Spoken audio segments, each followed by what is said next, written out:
Je m'appelle Lassie Wilson, et à 35 ans, j'ai bâti un empire technologique dont peu de gens dans ma vie connaissaient l'existence.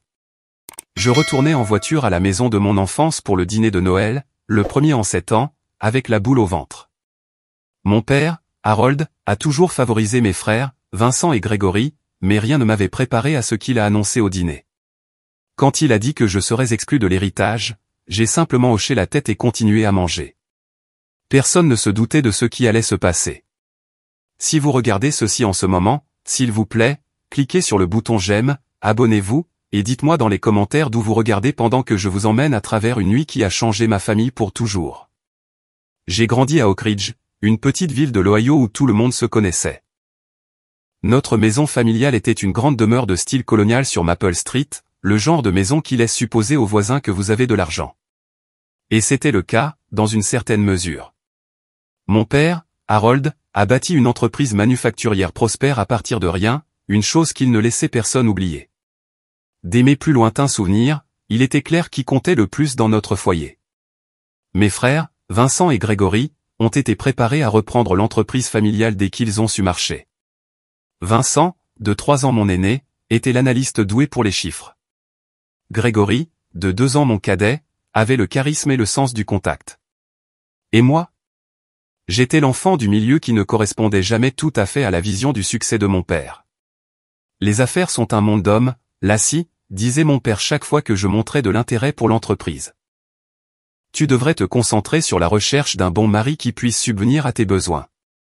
C'était au début des années 2000, pas dans les années 1950, mais mon père restait figé dans le temps en ce qui concerne les rôles de genre.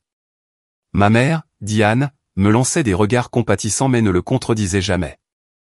Elle venait d'une génération de femmes qui se tenaient derrière leur mari, pas à leur côté. L'école est devenue mon refuge.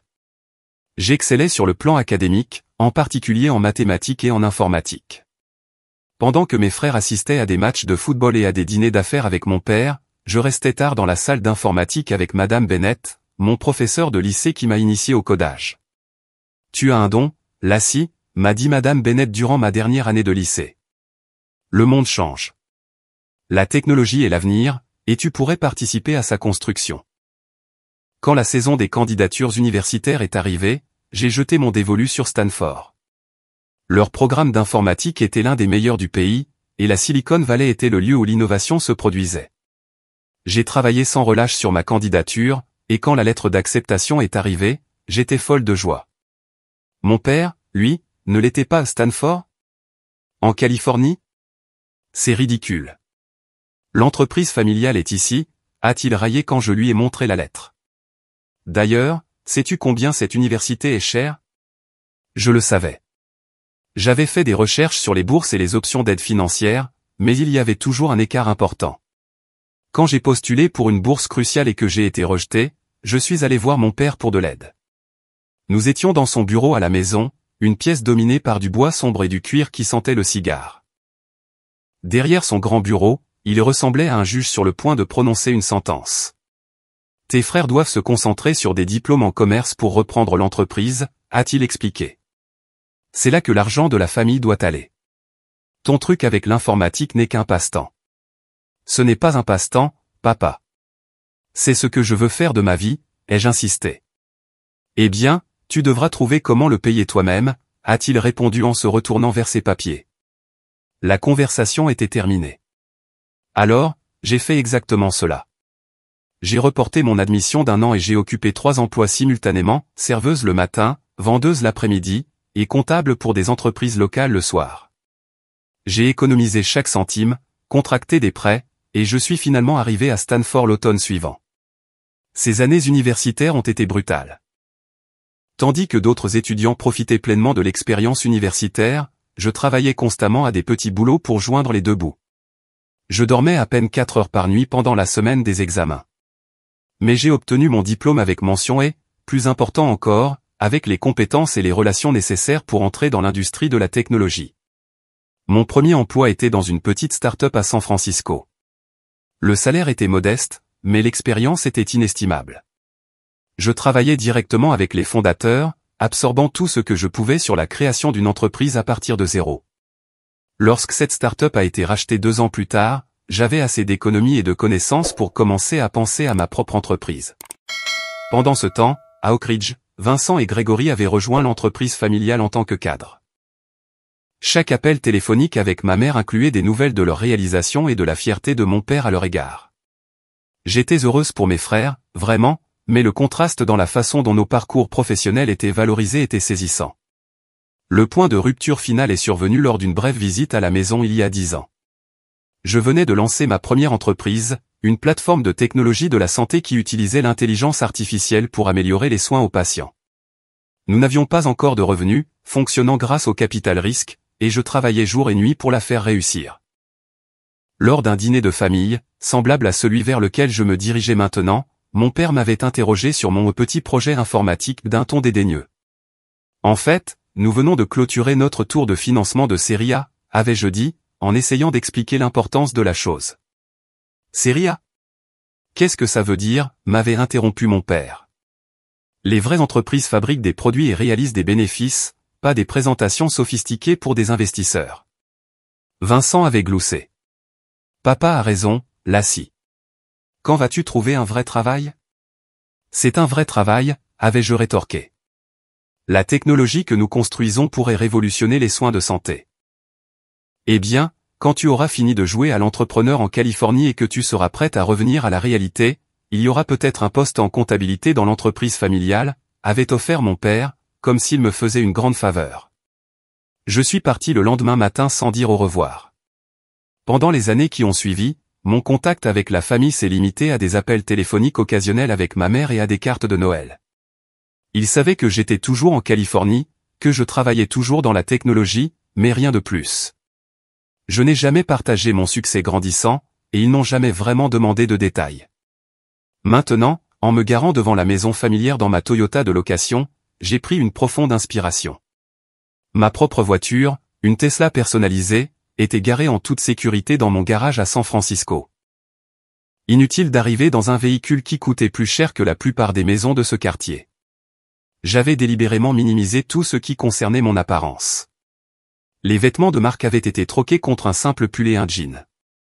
Le seul luxe que je ne pouvais me résoudre à enlever était ma montre, un cadeau que je m'étais fait lorsque nous avions atteint notre premier million d'utilisateurs. Mais même cela pouvait être caché sous ma manche. Ce dîner de Noël était ma tentative de réconciliation, de montrer à ma famille qui j'étais devenu, malgré leur manque de soutien. Je ne savais pas à quel point cette révélation serait spectaculaire. La maison avait exactement la même apparence que d'habitude pendant les fêtes. Des lumières multicolores soulignaient le toit et les fenêtres. Une couronne était accrochée à la porte d'entrée, et à travers les fenêtres, je pouvais voir la lueur du sapin de Noël. L'espace d'un instant, je me suis senti de nouveau comme une adolescente rentrant de l'école avec l'odeur de la cuisine de ma mère. J'ai hésité avant de sonner à la porte. 7 ans, c'est long pour être essentiellement séparé de sa famille. Verrait-il les changements en moi ? M'intégrerais-je mieux maintenant qu'à l'époque ? Ma mère a ouvert la porte, son visage s'illuminant en me voyant. Lassie, tu es là. Elle m'a serré dans ses bras. L'odeur familière de son parfum a ravivé un flot de souvenirs. Entre. Entre. Tout le monde est déjà là. Tout le monde, en effet. En entrant dans le salon, une mère de visage familier s'est tournée vers moi. Mes frères, Vincent et Grégory, se tenaient près de la cheminée, un verre à la main. La femme de Vincent, Sophia, arrangeait les cadeaux sous le sapin tandis que leurs enfants, Tyler et Emma, maintenant âgés de 14 et 12 ans, étaient absorbés par leur téléphone. La femme de Grégory, Heather, était en pleine conversation avec tante Martha, la sœur de mon père, tandis que leur fils de 16 ans, Jackson, était assis dans un coin, complètement absorbé par son smartphone. Oncle Frank, le mari de tante Martha, regardait un match de football avec oncle James et tante Patricia, le frère de ma mère et sa femme. Et là, dans son fauteuil habituel comme un roi sur son trône, était assis mon père. Il avait l'air plus âgé que dans mes souvenirs, ses cheveux maintenant complètement gris, mais sa posture était toujours imposante, son regard toujours pénétrant alors qu'il m'évaluait. Lassie, dit-il, hochant la tête en guise de reconnaissance. Pas de câlin, pas même un lever de sa chaise. Juste mon nom, prononcé comme un constat. Salut, papa, ai-je répondu, adoptant son ton. Joyeux Noël. Vincent s'est approché le premier, me faisant une accolade maladroite de côté. Bienvenue à la maison, sœurette.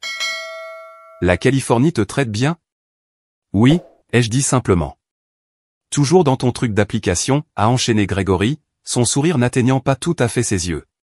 Quelque chose comme ça, ai-je répondu vaguement.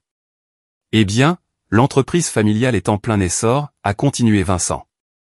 Nous venons de nous étendre à 3 nouveaux États au dernier trimestre. Papa m'a mis en charge des opérations dans tout le Midwest. Et je m'occupe de toutes les relations avec les clients importants maintenant, a ajouté Grégory. Le chiffre d'affaires a augmenté de 37% depuis l'année dernière. Le schéma était si familier que c'en était presque comique.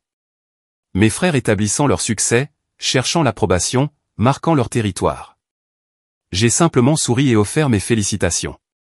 Et toi, Lassie? A finalement pris la parole mon père. Cette start-up à toi, a-t-elle jamais décollé? Avant que je puisse répondre, ma mère est intervenue. Le dîner est presque prêt. Lassie, veux-tu bien m'aider dans la cuisine? Je l'ai suivi avec gratitude, échappant à l'interrogatoire. La cuisine était chaude et parfumée des odeurs de dinde rôtie, de farce et de tartes fraîchement cuites. Ma mère avait toujours été une cuisinière exceptionnelle, et le dîner de Noël était son chef-d'œuvre. Je suis si contente que tu sois venue, dit-elle en me tendant une pile d'assiettes à porter. Ton père ne l'admettrait jamais, mais tu lui as manqué. J'en doutais fort, mais j'ai hoché la tête quand même. Comment vas-tu, maman? Vraiment?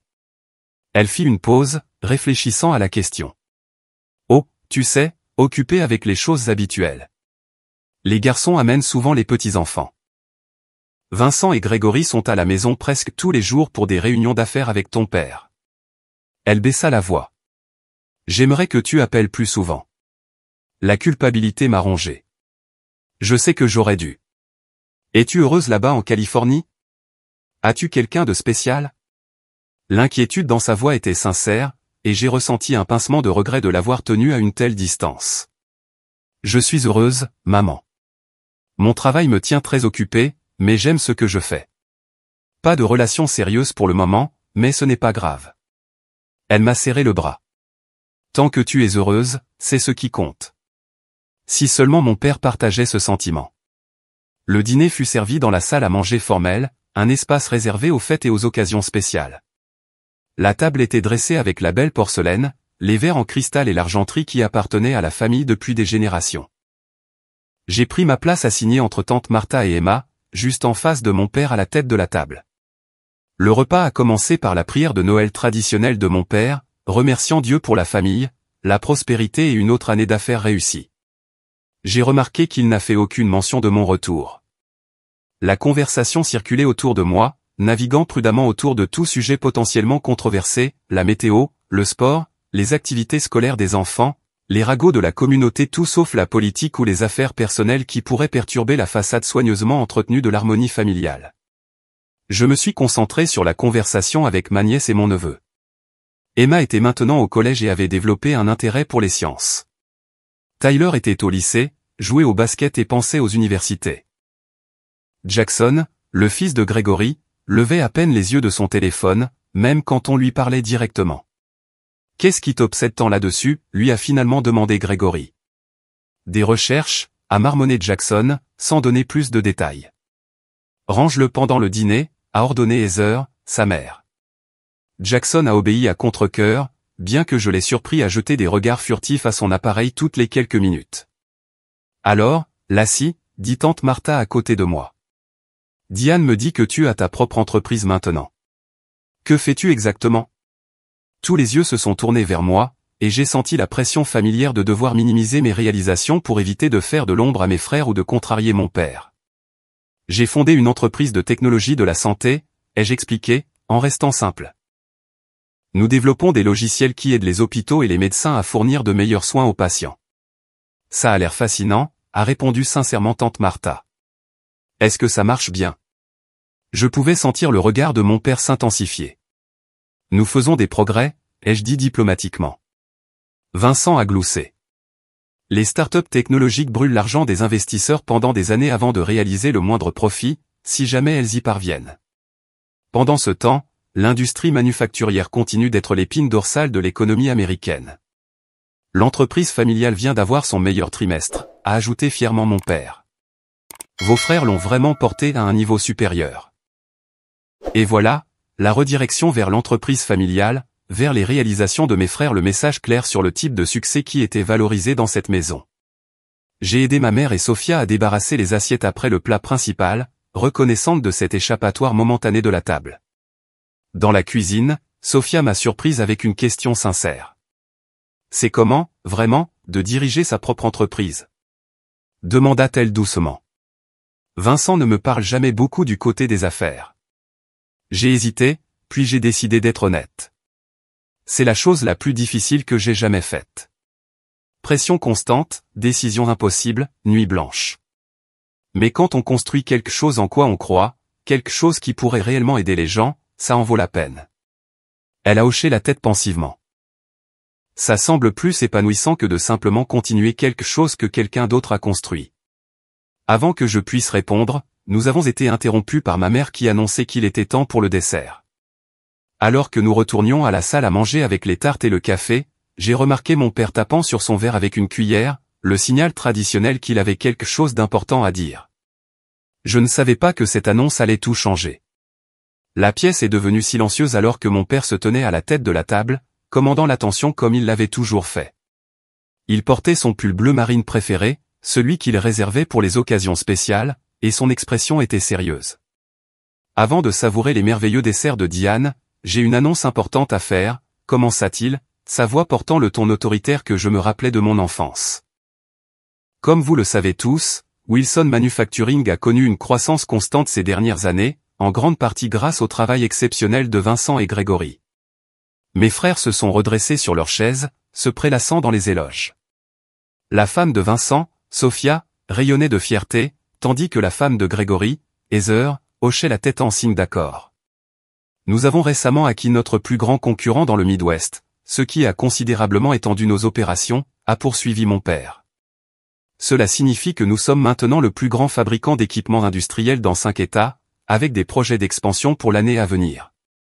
Des murmures d'approbation ont circulé autour de la table. Oncle Frank a levé son verre dans un toast silencieux à mon père, qu'il a salué d'un signe de tête avant de continuer. Avec cette croissance vient la nécessité d'une planification de succession claire. Je ne rajeunis pas, dit-il avec un petit rire qui fut poliment repris autour de la table. Donc, après mûre réflexion et des discussions avec notre avocat de famille, j'ai pris quelques décisions concernant l'avenir de l'entreprise et de nos actifs familiaux. J'ai pris une gorgée d'eau, anticipant déjà ce qui allait arriver. Ce n'était pas la première fois que j'entendais parler de planification de succession, bien que ce soit la première fois depuis des années que j'étais présente pour une telle discussion. Vincent prendra la relève en tant que PDG lorsque je prendrai ma retraite l'année prochaine, a annoncé mon père. Son sens des finances et son expertise opérationnelle font de lui le choix naturel pour diriger l'entreprise. Vincent a hoché la tête solennellement, acceptant ce couronnement attendu avec une humilité étudiée. Grégory servira en tant que président, supervisant toutes les relations clients et le développement de nouvelles affaires, des domaines où il a déjà prouvé son excellence. Grégory a souri et a levé son verre à notre père en signe de reconnaissance. Ensemble, ils guideront Wilson Manufacturing vers la prochaine génération, préservant et bâtissant sur l'héritage que j'ai créé. La table a éclaté en félicitations pour mes frères. Tante Martha a tapoté la main de Vincent tandis qu'oncle James a frappé Grégory dans le dos. Ma mère souriait fièrement, bien que j'ai remarqué son regard dans ma direction avec une pointe d'inquiétude. Mon père s'est éclairci la gorge, et la pièce s'est de nouveau calmée. Son regard s'est tourné directement vers moi pour la première fois de la soirée. Quant à la question de l'héritage, a-t-il poursuivi, son ton changeant légèrement, j'ai décidé de réviser mon testament pour refléter les contributions apportées à l'entreprise familiale. Ça y est, ai-je pensé, en gardant une expression neutre. Vincent et Grégory hériteront de parts égales de l'entreprise et de la majorité de nos actifs familiaux, a-t-il déclaré fermement. Puis, me regardant droit dans les yeux, il a porté le coup qu'il avait clairement préparé. Lassie, tu ne recevras pas d'héritage. Même si j'avais anticipé cela, l'entendre énoncer si crûment devant toute la famille m'a secoué. La pièce est devenue complètement silencieuse. Je pouvais sentir les yeux de tout le monde passer de mon père à moi, attendant une réaction. Tu as choisi ton chemin, loin de cette famille et de cette entreprise, a poursuivi mon père, son ton factuel plutôt qu'excusant. Vincent et Grégory ont consacré leur vie à construire ce que j'ai commencé. Ils méritent l'héritage. J'ai gardé mon sang-froid, soutenant son regard fermement. Il y a 7 ans, cette annonce m'aurait peut-être anéanti, aurait pu provoquer des larmes ou de la colère, mais je n'étais plus cette personne cherchant la validation d'un homme qui ne m'avait jamais vraiment vu. Je comprends, ai-je dit calmement, en prenant ma fourchette et en mangeant une bouchée de tarte aux pommes. Les saveurs ne se sont à peine enregistrées alors que je me concentrais sur le maintien de ma dignité. La tension autour de la table était palpable. Le visage de ma mère était devenu pâle, ses mains agrippant fermement sa serviette. Grégory semblait vaguement mal à l'aise, s'agitant sur son siège et évitant mon regard. Vincent, en revanche, portait une expression de satisfaction à peine dissimulée. Tante Martha a été la première à rompre le silence. « Harold, est-ce vraiment nécessaire d'annoncer cela au dîner de Noël ?» Son ton désapprobateur suggérait qu'elle trouvait le moment, sinon la décision elle-même, inappropriée. « Les affaires de famille doivent être discutées en présence de la famille, a répondu mon père, se rasseyant fermement. Maintenant, profitons du dessert. Les conversations ont lentement repris autour de la table, bien que nettement plus discrètes qu'auparavant. Je me suis concentré sur ma tarte, consciente des regards occasionnels de pitié ou de curiosité dirigés vers moi. Assise là, les souvenirs affluaient, la fois où j'avais demandé de l'aide pour les frais de scolarité et où on me l'avait refusé, le mépris pour mes choix de carrière, les comparaisons constantes avec mes frères, les messages subtils et moins subtils que, en tant que fille, j'avais en quelque sorte moins de valeur, moins digne d'investissement. Pourtant, sous la blessure familière, il y avait un étrange sentiment de paix. Je n'avais plus besoin de l'approbation ou du soutien financier de mon père. J'avais construit quelque chose selon mes propres termes, quelque chose dont il ne pourrait jamais s'attribuer le mérite ou le contrôle. « Tu vas bien ?» m'a murmuré Emma à côté de moi, son visage de 12 ans inquiet. J'ai souri sincèrement à ma nièce. « Je vais parfaitement bien, ma chérie. » Parfois, les adultes ont des relations compliquées. Elle a hoché la tête avec une compréhension surprenante. Papy peut être vraiment vieux jeu, la vérité sort de la bouche des enfants, comme on dit. La conversation autour de la table avait changé pour les projets de vacances et les résolutions du nouvel an, la gêne de l'annonce de mon père étant soigneusement masquée par des sujets banals. J'ai participé au minimum, offrant des réponses appropriées lorsqu'on s'adressait directement à moi. Les yeux de ma mère n'arrêtaient pas de croiser les miens à travers la table, communiquant silencieusement sa détresse. Je lui ai fait un petit sourire rassurant. Ce n'était pas sa faute, et je ne voulais pas qu'elle souffre des décisions de mon père. J'envisageais le moment le plus poli pour m'éclipser quand Jackson, qui était retourné à son téléphone dès la fin de l'annonce de mon père, a soudainement halté bruyamment. Sa réaction était si spectaculaire que toute conversation a cessé et que toutes les têtes se sont tournées vers lui. Personne ne savait que ses prochains mots allaient complètement transformer la soirée et la dynamique familiale pour toujours. « Tante Lassie est sur la liste des milliardaires de Forbes », s'est exclamé Jackson, sa voix se brisant d'excitation alors qu'il fixait l'écran de son téléphone avec incrédulité. La pièce est redevenue silencieuse, mais cette fois, c'était un silence différent, lourd de confusion et d'incrédulité. « De quoi parles-tu » a demandé Grégory à son fils, en fronçant les sourcils. « Il doit y avoir une autre Lassie Wilson », a dit Vincent d'un ton dédaigneux.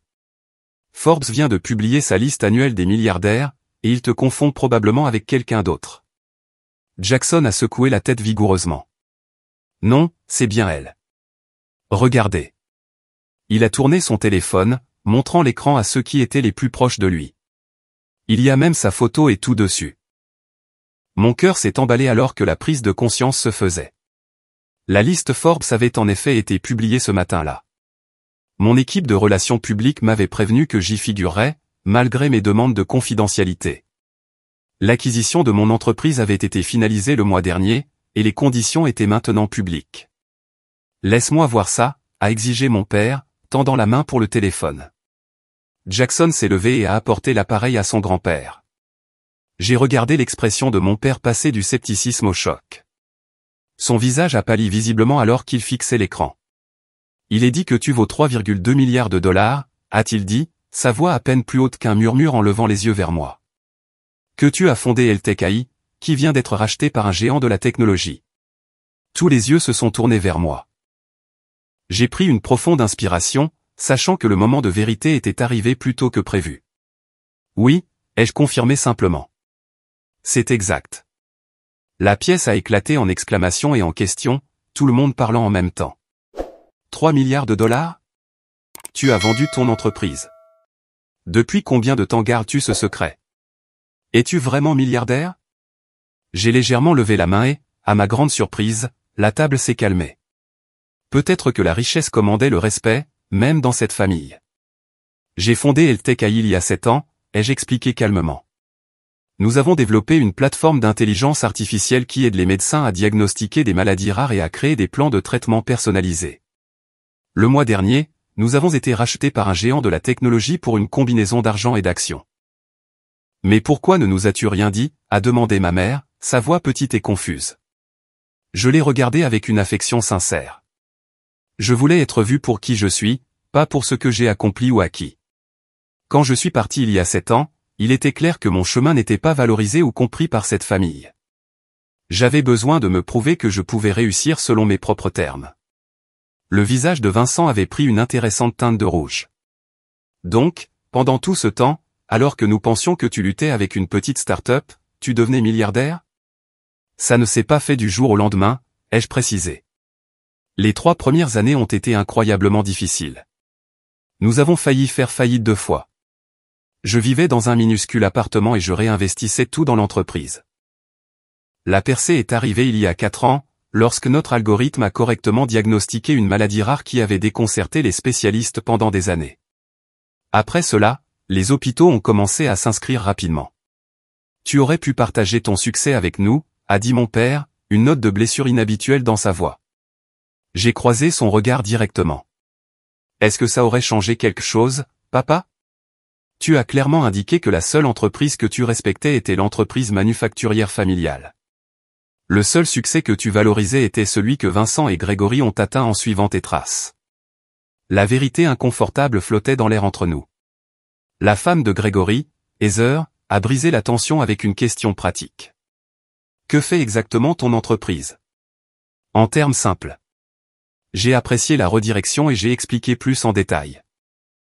Notre système d'IA analyse des millions de dossiers médicaux, d'articles de recherche et de données de patients pour identifier des schémas que les humains pourraient manquer. Il aide les médecins à diagnostiquer des cas difficiles et suggère des options de traitement basées sur les dernières recherches et des cas similaires dans le monde entier. Nous avons commencé avec les maladies rares, mais nous nous sommes étendus au traitement du cancer, à la cardiologie et à la neurologie. La plateforme est maintenant utilisée dans plus de 2000 hôpitaux dans le monde. C'est vraiment impressionnant, a admis Grégory, l'air un peu penaud. C'est donc pour ça que tu faisais des recherches sur son entreprise, a dit Heather à Jackson, les pièces du puzzle s'assemblant. Jackson a hoché la tête. Je suis Eltech AI pour un projet scolaire sur l'intelligence artificielle. Je n'avais aucune idée jusqu'à aujourd'hui que tante Lassie était la fondatrice. Quand la nouvelle de l'acquisition est tombée ce matin, son nom et sa photo sont apparus sur tous les sites d'actualité technologique. Puis Forbes a mis à jour sa liste. 3,2 milliards de dollars, a répété mon père, semblant toujours abasourdi. Et je viens de te dire que tu n'aurais pas d'héritage. L'ironie n'a échappé à personne à table. Quelques rires nerveux se sont échappés, rapidement étouffés. Je pense que je m'en sors bien sans, ai-je dit avec un petit sourire, essayant de détendre l'atmosphère. Vincent, toujours l'homme d'affaires, changeait déjà de cap. Nous devrions parler de collaboration potentielle entre nos entreprises. Le secteur manufacturier pourrait bénéficier énormément des solutions d'intelligence artificielle. Je suis sûr que Lassie a mieux à faire que d'aider l'entreprise familiale maintenant, est intervenue tante Martha, me lançant un regard entendu. Elle avait toujours été le membre le plus perspicace de la famille. Ma mère avait les larmes aux yeux. Je suis si fière de toi, a-t-elle dit doucement. J'ai toujours su que tu étais spécial. Le savait-elle? Me suis-je demandé. L'avait-elle vraiment su, ou était-ce une fierté rétrospective? Quoi qu'il en soit, j'appréciais le sentiment. Pourquoi es-tu revenu dans une Toyota de location si tu es si riche? A demandé Tyler avec la franchise que seul un adolescent pouvait se permettre. J'ai ri sincèrement. Je ne voulais pas faire une grande entrée ou que tout le monde me traite différemment à cause de l'argent. Je voulais renouer en tant que Lassie, tout simplement. Ça a bien fonctionné, a commenté Grégory sèchement, mais avec une pointe d'humour. La dynamique dans la pièce avait radicalement changé. Mon père semblait plus petit, en quelque sorte moins imposant dans son fauteuil à la tête de la table. Vincent recalculait. Je pouvais presque voir les rouages tourner dans sa tête alors qu'il réévaluait ma valeur pour lui. Grégory semblait sincèrement intéressé par mon histoire, me voyant peut-être vraiment pour la première fois. Mais ce sont les expressions de la jeune génération qui me donnaient le plus d'espoir. Emma me regardait avec une admiration ébahie, tandis que Tyler et Jackson posaient des questions sur la technologie et les affaires qui montraient un réel engagement. Alors que le choc initial s'estompait, la conversation s'est fragmentée en plus petites discussions. Je me suis retrouvé à décrire les débuts de mon entreprise à un auditoire captivé de tantes et d'oncles, expliquant comment nous avions obtenu notre premier tour de financement et l'essai clinique crucial qui a prouvé que notre technologie fonctionnait. Pendant tout ce temps, mon père est resté inhabituellement silencieux, me regardant avec une expression que je ne pouvais pas tout à fait déchiffrer. Était-ce du regret, une réévaluation, ou simplement un calcul de ce que mon nouveau statut pourrait signifier pour lui et son héritage? Je savais que nous devrions avoir une conversation privée avant la fin de la soirée. La dynamique entre nous avait fondamentalement changé, mais l'argent seul ne pouvait pas guérir les blessures de années de négligence émotionnelle. Cela nécessiterait quelque chose de plus précieux que des milliards, l'honnêteté, la responsabilité et la volonté de changer. Alors que je finissais d'expliquer notre expansion mondiale à Oncle James, j'ai remarqué mon père se lever discrètement de son siège et se diriger vers son bureau. Nos regards se sont croisés brièvement, et il a légèrement incliné la tête, une invitation tacite à le suivre. Il était temps d'avoir une conversation attendue depuis longtemps. L'atmosphère dans la salle à manger s'était entièrement transformée. Là où il y avait eu de la tension et de la gêne auparavant, il y avait maintenant un bourdonnement d'excitation et de curiosité. Tout le monde semblait désireux de discuter avec moi, d'entendre parler de mon entreprise et de ma vie en Californie. Vincent s'est approché alors que je me préparais à suivre mon père dans son bureau.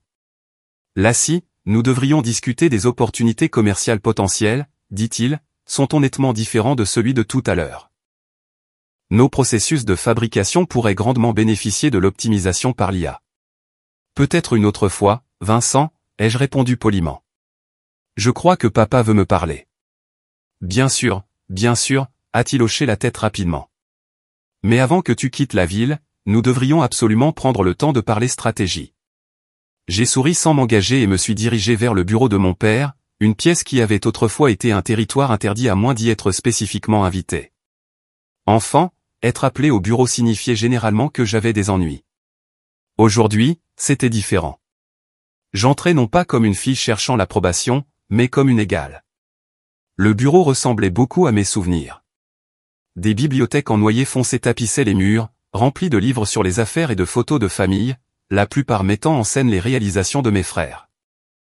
Le grand bureau en acajou dominait la pièce. Et derrière, était assis mon père, l'air inhabituellement incertain. « Ferme la porte », dit-il en entrant. Pas une demande, mais pas tout à fait l'ordre que cela aurait été des années auparavant. Je l'ai fait et j'ai pris place dans l'un des fauteuils en cuir faisant face à son bureau, croisant confortablement les jambes. « Tu voulais me parler ?» Il s'est éclairci la gorge. « Je pense que nous avons des choses à discuter. » En effet, ai-je convenu, attendant qu'il continue. Je n'allais pas lui faciliter la tâche. « Ce que tu as accompli est impressionnant », commença-t-il, le mot semblant insuffisant même pour lui. Bâtir une entreprise de cette ampleur, surtout dans la technologie, n'est pas une mince affaire. Merci, ai-je dit simplement. Il s'est agité inconfortablement sur sa chaise. À propos de ce que j'ai dit tout à l'heure, concernant l'héritage. Papa, l'ai-je interrompu doucement. Je n'ai pas besoin de ton argent. Je ne suis pas venu ici aujourd'hui en attendant un héritage ou en espérant être incluse dans ton testament. Ce n'est pas pour ça que je suis ici. Alors pourquoi es-tu venu, a-t-il demandé, une confusion sincère dans sa voix. Après 7 ans de contact minimal, c'était le cœur du problème, la question qui comptait plus que toute discussion sur la richesse, le succès commercial. Je suis venu parce que malgré tout, tu es toujours mon père, et c'est toujours ma famille, ai-je dit honnêtement. Je suis venu en espérant que le temps avait peut-être changé les perspectives, que nous pourrions trouver un moyen d'avoir une relation basée sur le respect mutuel plutôt que sur la conformité à tes attentes. Il a baissé les yeux sur ses mains, usées par des années de travail. Je t'ai toujours respecté, Lassie. Vraiment, ai-je demandé, gardant mon ton égal. Tu as méprisé mon éducation, mon choix de carrière et mes ambitions. Tu as clairement indiqué que le seul chemin digne de respect était de suivre tes traces, une option qui ne m'a jamais été offerte parce que je suis une femme. Il a légèrement tressailli à la franchise de mes paroles. Les temps étaient différents quand j'ai bâti cette entreprise.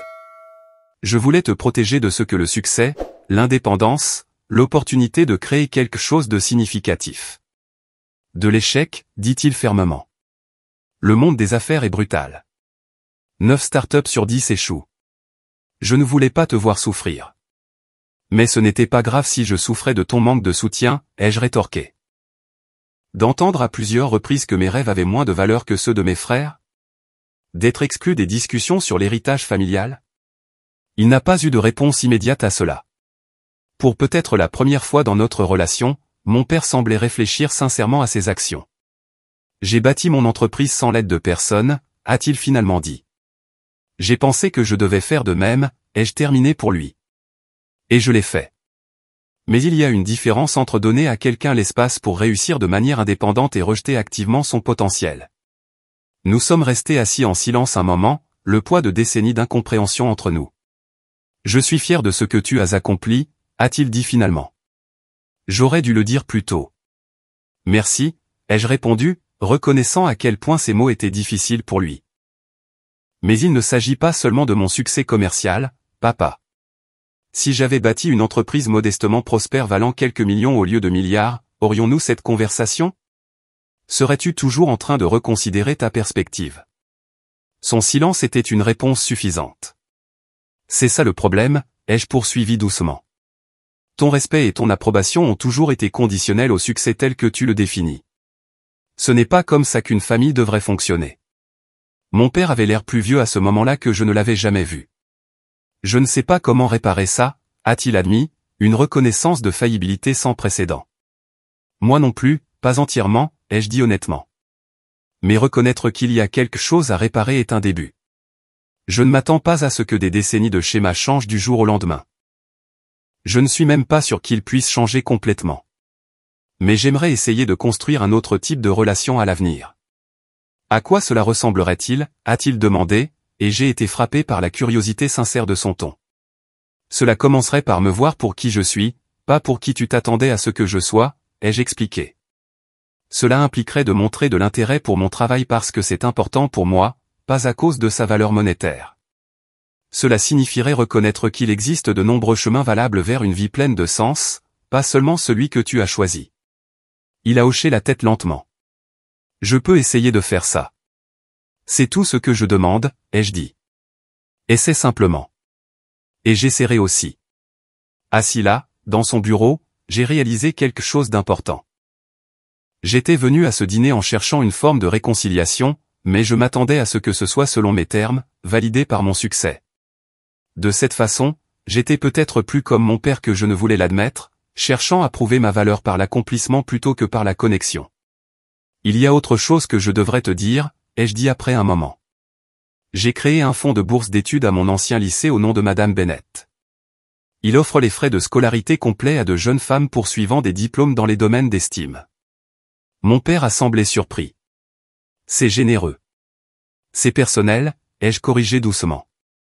Madame Bennett a cru en moi quand personne d'autre ne le faisait.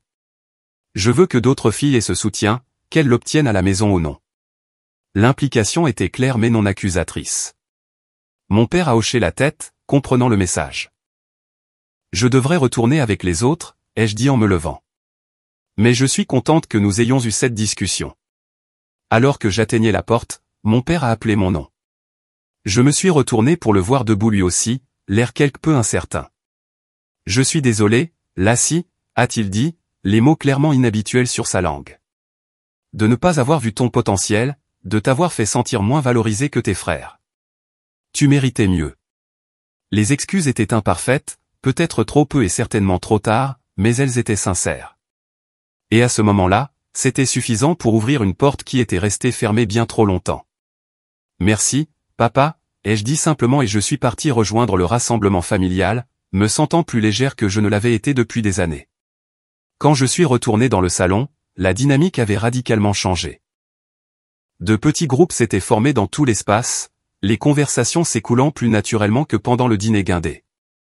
Ma mère s'est approchée immédiatement, l'inquiétude évidente sur son visage. « Est-ce que tout va bien » Qu'a dit ton père, demanda-t-elle à voix basse. Nous avons eu une bonne discussion, les jeux assurés. Probablement la conversation la plus honnête que nous ayons jamais eue. Le soulagement a envahi son visage, mais il a été rapidement remplacé par autre chose, quelque chose qui ressemblait étonnamment à de la culpabilité. Pouvons-nous parler quelque part en privé, a-t-elle demandé. Nous sommes allés dans la cuisine, qui était momentanément vide. Ma mère s'est appuyée contre le comptoir, ses mains triturant son tablier. Je te dois aussi des excuses, a-t-elle dit doucement. J'aurais dû te défendre davantage. Quand ton père a méprisé tes rêves, quand il a refusé d'aider pour l'université, quand il a favorisé les garçons. J'aurais dû dire quelque chose. Maman, tu as fait ce que tu pouvais, ai-je commencé, mais elle a secoué la tête. Non, je ne l'ai pas fait. J'ai été élevé pour croire qu'une femme soutient les décisions de son mari, que le contredire publiquement saperait son autorité. Mais ce silence s'est fait à tes dépens, et je suis vraiment désolé pour ça. Sa franchise m'a surprise. Ma mère avait toujours été la pacificatrice, celle qui aplanissait les conflits plutôt que de les aborder directement. J'ai toujours pensé que tu étais incroyable, a-t-elle poursuivi. Ta détermination, ton intelligence. Quand tu es partie pour la Californie toute seule, j'étais terrifié pour toi, mais aussi si fier. Je ne l'ai juste jamais dit assez fort pour que tu l'entendes par-dessus la désapprobation de ton père. J'ai pris sa main. Je t'entends maintenant, maman, et je l'apprécie plus que tu ne peux l'imaginer. Elle a essuyé une larme. Toutes ces années, j'ai gardé un dossier d'articles de presse sur toi et ton entreprise. Chaque fois que je voyais ton nom mentionné en ligne, je l'imprimais. Ton père ne l'a jamais su. Cette révélation m'a profondément touché. Bien que ma mère ne m'ait pas ouvertement défendu, elle m'avait soutenu en silence depuis le début.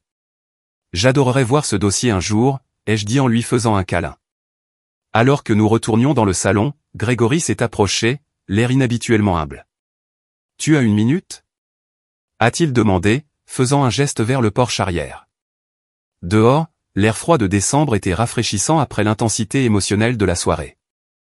Grégory s'est appuyé contre la balustrade, regardant le jardin où nous avions joué enfant. Je te dois des excuses, a-t-il dit sans préambule. J'ai été un frère terrible. Grégory, tu n'es pas obligé de. Non, je le suis, a-t-il insisté. J'ai suivi l'exemple de papa en méprisant ce que tu faisais. Pire, j'ai profité du favoritisme sans me demander si c'était juste pour toi. La vérité, c'est que j'ai toujours admiré ton courage suivre ton propre chemin, déménager à l'autre bout du pays, construire quelque chose à partir de rien. Il faut du cran. Sa sincérité était indéniable, et j'ai ressenti une chaleur envers mon jeune frère que je n'avais pas ressentie depuis des années. Merci de dire ça, ai-je répondu. Ça compte beaucoup. Pour ce que ça vaut, je pense que ce que tu as construit est incroyable, a-t-il ajouté. Pas à cause de l'argent, mais parce que ça aide vraiment les gens.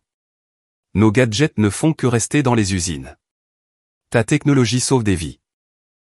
Nous sommes restés un moment dans un silence complice, regardant notre souffle former des nuages dans l'air froid. Comment va Jackson ?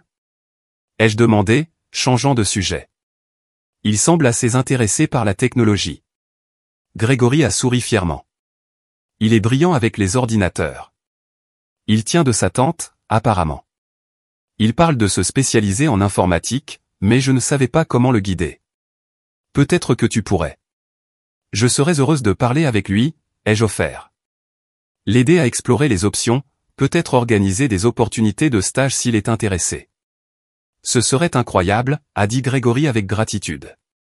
Quand nous sommes rentrés, j'ai trouvé Emma assise seule sur le rebord de la fenêtre, regardant quelque chose sur sa tablette. Sur quoi travailles-tu ? Ai-je demandé en m'asseyant à côté d'elle. Elle a levé les yeux timidement. Juste un tutoriel de codage. J'essaie d'apprendre le Python. Mon cœur a bondi. Vraiment ? C'est merveilleux. Qu'est-ce qui t'a intéressé au codage ? Nous avons eu une semaine de la technologie à l'école et j'ai vraiment aimé la logique, a-t-elle expliqué, son visage s'illuminant. Maman m'a offert ce cours en ligne pour Noël, mais c'est un peu déroutant parfois. Je pourrais t'aider avec ça, ai-je offert. Et peut-être te présenter à des femmes ingénieurs de mon entreprise qui pourraient te servir de mentor. Ses yeux se sont écarquillés. Tu ferais ça ? Pour de vrai ? Absolument, les jeux assurés.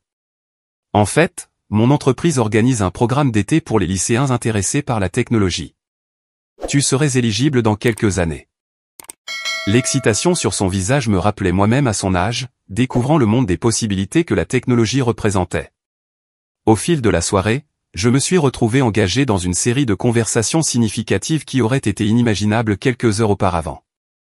La tentative initiale de Vincent de discuter d'opportunités commerciales avait été transparente et intéressée, mais lorsque je lui ai parlé plus tard, j'ai senti un respect sincère, bien que réticent. Tu sais, j'ai toujours pensé que tu étais juste têtu, refusant de rejoindre l'entreprise familiale, a-t-il admis. Je n'ai jamais considéré que tu pourrais être en train de construire quelque chose de mieux. Différent, pas mieux, ai-je corrigé. Juste mieux adapté à mes intérêts et à mes forces. Même tante Martha avait des idées à partager. Ta grand-mère aurait été si fière de toi, m'a-t-elle dit doucement. Elle voulait créer sa propre entreprise dans les années 1950, mais ton grand-père a insisté sur le fait que ce n'était pas approprié pour une femme. Elle a canalisé toute cette ambition dans le travail communautaire à la place. Mais je me suis toujours demandé ce qu'elle aurait pu accomplir avec les opportunités d'aujourd'hui. Ces aperçus de l'histoire familiale et les perspectives changeantes autour de moi étaient guérisseurs d'une manière que je n'avais pas anticipée. La richesse et le succès qui avaient été révélés étaient des catalyseurs, mais le véritable changement se produisait à un niveau beaucoup plus profond. Jackson m'a cherché alors que la soirée touchait à sa fin. Tante Lassie, j'ai tellement de questions sur l'intelligence artificielle et l'apprentissage automatique. Penses-tu que je pourrais un jour visiter ton entreprise ou quelque chose comme ça? Son enthousiasme était contagieux. J'adorerais ça, Jackson. En fait, pourquoi ne viendrais-tu pas en Californie cet été? Tu pourrais observer différentes équipes, avoir une idée réelle du fonctionnement d'une entreprise technologique. Tu es sérieuse, s'est-il exclamé. Ce serait dément. Nous allons faire en sorte que ça arrive, ai-je promis, en me faisant une note mentale d'en discuter avec Gregory et Heather. La soirée aurait pu continuer sur cette lancée de reconnexion et de nouvelles compréhensions, mais vers 21h, mon téléphone a sonné. C'était Sarah, ma directrice des opérations et mon amie la plus proche. Lassie, je suis désolé d'interrompre ton temps en famille, mais nous avons une situation avec l'équipe d'intégration, a-t-elle expliqué rapidement. Les ingénieurs du géant de la technologie ont apporté des modifications à l'algorithme de base sans tests appropriés, et 3 hôpitaux signalent des problèmes avec le système. Quelle est la gravité, ai-je demandé, passant immédiatement en mode affaires. Aucun impact sur les patients pour le moment, mais nous devons annuler les modifications immédiatement. Et leur directeur technique fait de la résistance. Nous avons besoin de ton autorité sur ce point. Je serai en appel vidéo dans 20 minutes, ai-je promis, puis j'ai mis fin à l'appel. J'ai trouvé ma mère pour lui expliquer la situation. Je dois partir plus tôt.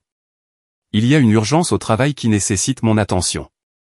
Bien sûr, ma chérie, a-t-elle dit, la compréhension dans les yeux. On te verra avant que tu ne repartes en Californie? Je trouverai le temps, ai-je promis. Peut-être pour le petit déjeuner demain. En disant au revoir, j'ai été frappé par la différence avec mon arrivée. Il y a eu des câlins de ma nièce et de mes neveux, une étreinte chaleureuse de ma mère, des poignées de main respectueuses de mes frères, et même un câlin bref et maladroit de mon père. Nous parlerons plus, a-t-il promis alors que je partais. Il y a beaucoup à rattraper. J'ai hoché la tête prudemment, optimiste. J'aimerais ça. En m'éloignant de la maison ce soir-là, j'ai réfléchi à tout ce qui avait changé en quelques heures seulement. La révélation de mon succès avait forcé un examen de conscience attendu depuis longtemps. Mais l'argent seul ne pouvait pas guérir les relations. Cela prendrait du temps, des efforts et de la volonté de toutes parts. Mais pour la première fois depuis de nombreuses années, je sentais qu'une telle guérison pourrait être réellement possible. 1 an plus tard, je me suis retrouvé une fois de plus en route vers la maison de mon enfance pour le dîner de Noël. Contrairement à l'année précédente, je conduisais ma propre voiture, ne ressentant plus le besoin de minimiser mon succès. L'anxiété qui avait accompagné la visite de l'année dernière avait été remplacée par un optimisme prudent. Tant de choses avaient changé en 12 mois. Ma relation avec ma famille avait été reconstruite progressivement grâce à des efforts constants de toutes parts. Cela n'avait pas été facile ni parfait, mais c'était authentique. Mon père m'avait le plus surprise. 2 semaines après le Noël dernier, il m'avait appelé pour me dire qu'il voyait un thérapeute, quelque chose que je n'aurais jamais imaginé possible pour un homme de sa génération et de son tempérament. Je veux comprendre pourquoi je t'ai traité comme je l'ai fait, avait-il expliqué. Et plus important encore, je veux faire mieux. Cet engagement envers la croissance s'était manifesté de diverses manières tout au long de l'année. Il avait posé des questions réfléchies sur mon entreprise lors de nos appels téléphoniques réguliers. Il avait lu des articles sur les femmes dans la technologie et me les avait envoyés. Il était même venu 2 fois en Californie pour voir mon bureau et rencontrer mon équipe. L'entreprise familiale avait également évolué. Vincent et Grégory avaient en effet pris la direction comme prévu, mais ils avaient mis en œuvre des changements importants. Ils avaient créé un programme de stage formel pour attirer plus de femmes dans la gestion de la fabrication. Ils avaient créé une division technologique axée sur la modernisation de leur processus. Et, de manière plus surprenante, ils avaient nommé ma mère au conseil d'administration, reconnaissant que ces années à écouter les discussions d'affaires à table lui avaient donné des perspectives précieuses. En arrivant dans l'allée, j'ai souri à la vue de plusieurs voitures déjà garées à l'extérieur. Cette année, je n'étais pas la dernière à arriver. Ma mère m'a accueilli à la porte avec une étreinte chaleureuse. Joyeux Noël, ma chérie. Tout le monde est déjà là, y compris des invités spéciaux. À l'intérieur, le salon était rempli de visages familiers, mais aussi de quelques nouveaux. Sarah, ma directrice des opérations, discutait avec animation avec Grégory de l'intelligence artificielle. 2 jeunes femmes de notre équipe d'ingénieurs montraient quelque chose à Emma sur un ordinateur portable. Jackson était en pleine conversation avec notre scientifique des données principales, qui avait été son mentor pendant son stage d'été. Ce mélange de mes mondes professionnel et familial aurait été inimaginable un an auparavant. Mon père s'est approché, l'air plus détendu que je ne l'avais jamais vu. Joyeux Noël, Lassie, a-t-il dit, en me faisant un câlin sincère. Nous avons des nouvelles excitantes à partager au dîner. La table de la salle à manger avait été rallongée pour accueillir tout le monde. En nous rassemblant, j'ai remarqué quelque chose de différent dans la disposition des places. Mon père n'était pas à la tête de la table.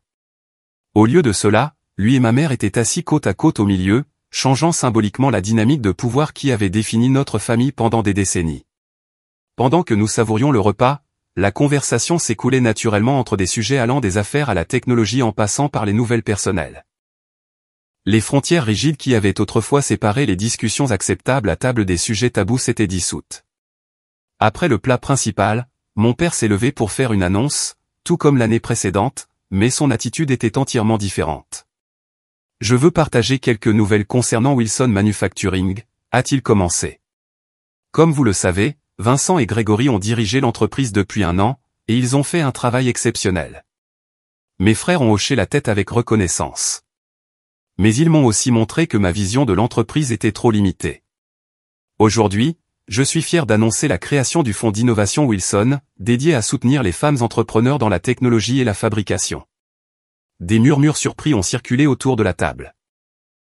Ce fonds sera dirigé par un conseil composé de Diane, Lassie, et d'un poste tournant occupé par les femmes de notre famille élargie, en commençant par Emma une fois qu'elle aura 18 ans, a-t-il poursuivi. Nous allouerons 5% des bénéfices annuels de l'entreprise pour soutenir les femmes qui, comme Lassie, ont la vision et la détermination de construire quelque chose d'important. J'étais sans voix. Ce n'était pas seulement un geste symbolique, mais un engagement significatif en faveur d'un changement systémique. De plus, a poursuivi mon père, nous avons créé la bourse Bennett, qui financera entièrement les études universitaires de 5 jeunes femmes chaque année qui poursuivent des diplômes en STEAM ou en commerce. J'ai croisé le regard de ma mère à travers la table. Elle rayonnait de fierté, non seulement pour l'annonce de mon père, mais aussi pour son propre rôle dans l'élaboration de ces initiatives. Elle avait trouvé sa voie au cours de l'année écoulée, et toute la famille s'en portait mieux. Après le dîner, j'ai trouvé un moment tranquille avec mon père dans le jardin. L'air d'hiver était vif, le ciel clair et rempli d'étoiles. Le fonds d'innovation est une initiative incroyable, lui ai-je dit. Merci d'avoir fait ça. C'était la bonne chose à faire, a-t-il répondu simplement. J'ai passé trop d'années à limiter les opportunités plutôt qu'à en créer. Je ne peux pas changer le passé, mais je peux aider à façonner un avenir meilleur. C'est tout ce que chacun d'entre nous peut faire, ai-je convenu. Nous sommes restés un moment dans un silence confortable avant qu'il ne reprenne la parole. Tu sais, j'ai toujours pensé que l'héritage consistait à transmettre ce que j'avais construit, à le préserver exactement tel que je l'avais créé, a-t-il réfléchi. mais j'ai réalisé que le véritable héritage consiste à transmettre des valeurs qui permettent à la prochaine génération de construire quelque chose d'encore meilleur, quelque chose que je n'aurais peut-être jamais imaginé. Ces mots reflétaient le changement profond de mon père, un changement que je n'avais jamais cru possible. Ce n'était pas une résolution parfaite, pas une transformation complète, mais c'était une croissance authentique. Et dans les familles, comme dans la vie, c'est souvent le maximum que l'on puisse espérer. À l'intérieur, la maison était remplie de conversations et de rires. Emma me montrait le projet de codage sur lequel elle avait travaillé. Jackson discutait de ses candidatures à l'université, avec plusieurs programmes d'informatique de premier plan sur sa liste. Grégory et Vincent étaient engagés dans un débat amical sur l'avenir de l'IA dans la fabrication. Ma mère s'est approchée avec un sourire chaleureux. « C'est ce que j'ai toujours voulu », a-t-elle dit doucement. Nous tous ensemble, vraiment ensemble, pas seulement dans la même pièce. En regardant ma famille, à la fois les parents par le sang et la famille choisie que j'avais construite à travers mon entreprise, j'ai ressenti un profond sentiment de contentement.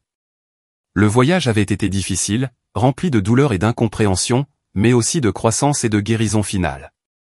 Le succès et la richesse avaient ouvert la porte à la réconciliation, mais c'est le travail plus difficile de la communication honnête, de la responsabilité et du pardon qui nous avait permis de franchir cette porte ensemble.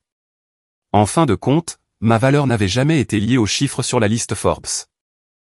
Elle avait été de rester fidèle à moi-même, de construire quelque chose de significatif et de trouver le courage d'offrir le pardon quand il aurait été plus facile de s'accrocher au ressentiment.